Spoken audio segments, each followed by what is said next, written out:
पिती अब जो भी दाद दोगे ना वो देना जिसको मेरा बेबी पहने।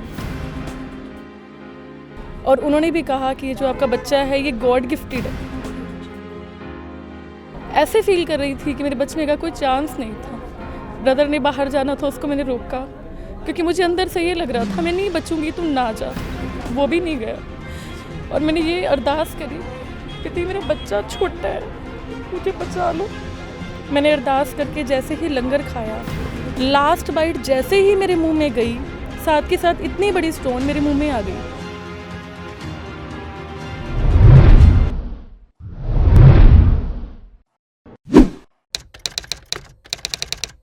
आस्था और विश्वास की कहानी लोगों की ज़ुबानी। तो जी हाँ, नमस्कार दोस्तों, सत श्री अकाल, आदाब। स्वागत है आपका हमारे इस एपिसोड रहमत मुर्शिद में। रहमत मुर्शिद ये वो सीरीज़ है जिसमें हम आपको उन लोगों से मिलवाते हैं, उन लोगों से रूबरू करवाते हैं जिनकी ज़िंदगी डेरा सच्चा सौदा के साथ जुड़ने के बाद बदली है। कुछ ऐसे चैलेंजेस, कुछ ऐसा बदलाव आया है जिसको सुनने से, मानने से दुनिया इनकार कर देती है, क्योंकि ऐसा कुछ होता है जो दुनिया के तौर पे असंभव होता है, लेकिन ये वो लोग हैं जिनके साथ वह संभव हुआ है। तो आज हमारे साथ नए मेहमान जुड़ चुके हैं, हम उन्हीं से जानेंगे उनकी ज़ुबानी, उनका इंटरव्यू। नमस्कार मैम। नमस्कार सर। आपका नाम? शिल्पा इंसा। शिल्पा इंसा जी, कहाँ के रहने वाले हो? मैं Preet Nagar street number 13 Sirsa. Okay. आप कब से डेरा के साथ जुड़े हुए हो? मैंने 2005 में पिती से नाम लिया था, 2005 से जुड़ी हुई हूँ। ओके। तो शिल्पा जी, आप दर्शकों को ये बताइए कि आपका डेरे के साथ जुड़ने के बाद ऐसा कौन सा अच्छा अनुभव रहा जिससे आपका विश्वास दृढ़ विश्वास में चेंज हो गया?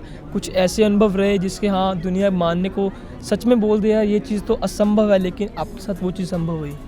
डेरा सच्चा सौदा में आने के बाद अगर एक्चुअल बताऊं, रियलिटी बताऊं, तो मेरी लाइफ ही चेंज हो गई। इतने करिश्मे हुए कि अगर हम सोचते हैं, सोचने से पहले ही हमें बहुत कुछ मिल जाता है। मैं आपको 2-3 करिश्मे बताना चाहूँगी। अगर मैं बताने लगूँ तो शायद दिन ख़त्म हो जाएगा, बट बात नहीं ख़त्म होगी, इतने करिश्मे हुए हैं। 2014 में मेरी मैरिज हुई, 2016 में मेरी बेटी का बर्थ हुआ। तो मुझे डॉक्टर्स ने कहा था कि बेबी कंसीव नहीं हो सकता, हार्मोन्स इम्बैलेंस हैं, ट्रीटमेंट स्टार्ट होगा। और मुझे विश्वास था कि ऐसा होगा, क्योंकि मुझे ये था कि मुझे बेबी चाहिए, बट मेरा ट्रीटमेंट स्टार्ट हुए बिना। मैंने पिती से अरदास करी, पिती से मिलने के लिए गई। दात मिलनी थी हमें सेवादारों को, जैसे जनवरी में मिलती है, तो दात मिलनी थी। हम दात लेने गए तो मेरे मन में एक विश्वास था कि जो मिलेगा मुझे यहीं से मिलेगा, मैंने किसी और दर से नहीं मांगना। अभी मेरा ट्रीटमेंट स्टार्ट होना था, उससे पहले ही हम पिती के पास गए, बैठे, मैंने मन में अरदास की, पिती अब जो भी दात दोगे ना वो देना जिसको मेरा बेबी पहने, क्योंकि डॉक्टर्स ने कहा था नहीं हो सकता। जैसे ही मेरे पास दात देने के लिए सेवादार आए, मेरे पास पिती की टी शर्ट आई, क्योंकि मैंने दात ही यही मांगी थी कि ऐसे दात देना जो मेरा बेबी पहने। मुझे विश्वास था कि ऐसा होगा। पिती ने वचन किए थे कि जैसे ये दात आपके घरों में जाएगी, आपकी सारी दुख परेशानियां दूर हो जाएंगी। जैसे ही मैं वो दात घर लेके गई, डॉक्टर के पास गई, ट्रीटमेंट स्टार्ट होना था, मुझे पता चला कि मेरा बेबी कंसीव हो गया। और मैंने पिती को ट्वीट किया था कि पिती मुझे बच्चा ना जनवरी मंथ में देना, और मेरी गुड़िया जनवरी मंथ में ही हुई। दात लेने के ठीक 9 मंथ्स बाद जनवरी में मेरी बेटी हुई। आज वो 4 साल की है जनवरी में। तो ये मैम, आपके पास वो रिपोर्ट्स पड़ी हैं जब डॉक्टर्स ने बोल दिया था कि हाँ जी, आपको वो चीज़ नहीं हो सकती, लेकिन पूजे गुरु जी की रहमत से आपको वो चीज़ हुई? हाँ जी, रिपोर्ट्स मेरे पास वो रिपोर्ट्स हैं। और डॉक्टर्स ने ये बोला था कि उन्होंने मुझे पहले मेडिसिन दी थी कि आपका ट्रीटमेंट स्टार्ट करने से पहले 15 डेज़ आपको वो मेडिसिन देंगे। पहली बात तो कंसीविंग का कोई चांस है ही नहीं। अगर कंसीव होने का चांस भी होना तो 15 दिन ऐसी मेडिसिन देंगे जो वो चांस को भी ख़त्म कर देगी। पिता के वचन थे कि जब भी हम कोई दवाई लेते हैं तो आधा घंटा सिमरन करके ले, पूरा असर दिखाती है वो। मैंने वो दवाई खाई, लेकिन इस अरदास के साथ खाई कि पिती मेरी प्रॉब्लम ही ख़त्म कर दो। 15 दिन दवाई खाई, उसके बाद भी कंसीविंग। डॉक्टर्स सिरसा में डॉक्टर स्निग्धा खुराना है, उनसे मेरा ट्रीटमेंट चला। उन्होंने डॉक्टर्स की टीम भी बुलाई कि ऐसे कैसे हो सकता है कि इस मेडिसिन से तो कंसीविंग के चांस भी ख़त्म हो जाते हैं और इनका कंसीव हो गया। मेरे टेस्ट दोबारा हुए कि आपको मिसअंडरस्टैंडिंग हुई है, ये हो ही नहीं सकता। और उन्होंने भी कहा कि ये जो आपका बच्चा है ये गॉड गिफ्टेड है। और मेरी बेटी अभी उसका बर्थ नहीं हुआ था, मेरा 9th मंथ चल रहा था, तभी पिता ने मुझे दर्शन दिए कि मेरी बेटी होगी। मेरी बेटी का नाम भी रख दिया, और ये सबसे बड़ा करिश्मा है। और पिती कि इतनी रहमत है ना कि हम बता नहीं सकते। लास्ट ईयर मुझे एकदम प्रॉब्लम हो गई, मुझे जॉन्डिस हो गया, इतनी ज़्यादा तबीयत ख़राब, मुझे इंटरनल इतनी प्रॉब्लम्स थी, मुझे घर में किसी ने बताया नहीं कि मुझे इतनी प्रॉब्लम हो रही है, और मैं हॉस्पिटल में व्हील चेयर पे थी, ऐसे फील कर रही थी कि मेरे बचने का कोई चांस नहीं था। ब्रदर ने बाहर जाना था, उसको मैंने रोका क्योंकि मुझे अंदर से ये लग रहा था मैं नहीं बचूंगी, तुम ना जा। वो भी नहीं गया, और मैंने ये अरदास करी कि मेरा बच्चा छोटा है, मुझे बचा लो। मरना तो हर किसी ने होता है, पर बच्चा छोटा है। दिमाग में ये था कि नहीं बचूंगी, पता था, जैसे व्हील चेयर में मुझे हॉस्पिटल में लेके घूम रहे थे।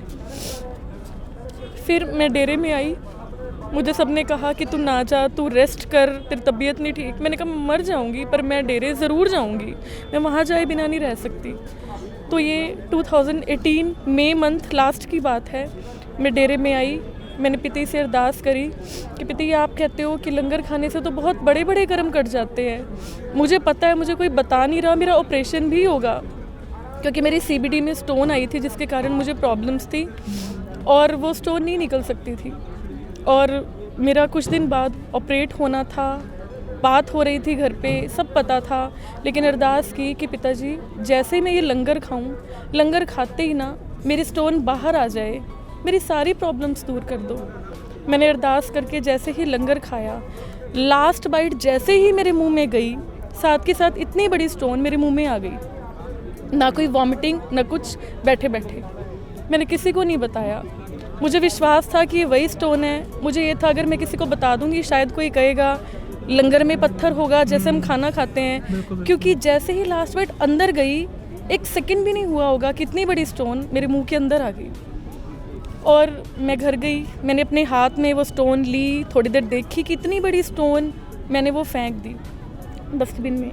3 दिन बाद हम हॉस्पिटल गए, डॉक्टर ने दोबारा से टेस्ट करवाया, अल्ट्रासाउंड हुआ, तो डॉक्टर ने कहा कि ये CBD में स्टोन थी, इसमें तो दिखाई नहीं दे रही, और मुझे उस स्टोन के कारण जॉन्डिस, इतनी इंटरनल प्रॉब्लम्स, और डॉक्टर ने कहा ये आपकी थोड़े दिन पहले की रिपोर्ट है और आज की, इसमें आपकी चांसेस नहीं है बचने के भी, और इतनी आपको इंटरनल प्रॉब्लम्स हैं, और दूसरी रिपोर्ट ये कहती है कि आपको कुछ भी नहीं है। और पिताजी ने मुझे बचा लिया, मुझे ज़िंदगी बख्शी। जो लोग कहते हैं कि तुम डेरे में जाते हो, तुम्हें क्या मिला, किस लिए जाते हो, अब पिताजी जिस मिशन पे निकले हैं, अगर आप ये समझते हैं कि पिताजी वहाँ पे हैं, हम मांग रहे हैं, हमें मिल रहा है, अब आप ये भी तो देखिए कि पिताजी अपने मिशन पे गए हैं, उसके बाद ये करिश्मा हुआ है। ये तो 2018 की बात है, कौन सा दूर है। और अरदास करते ही स्टोन मुंह में आ जाए इतनी बड़ी, और डॉक्टर ने मुझे डायग्राम बना के दिखाया, ड्रॉ करके दिखाया कि आपकी CBD में ऐसे स्टोन है कि इधर से ऐसे निकल के घूम के कैसे जा सकती है, मुंह के रास्ते आए, कैसे आए।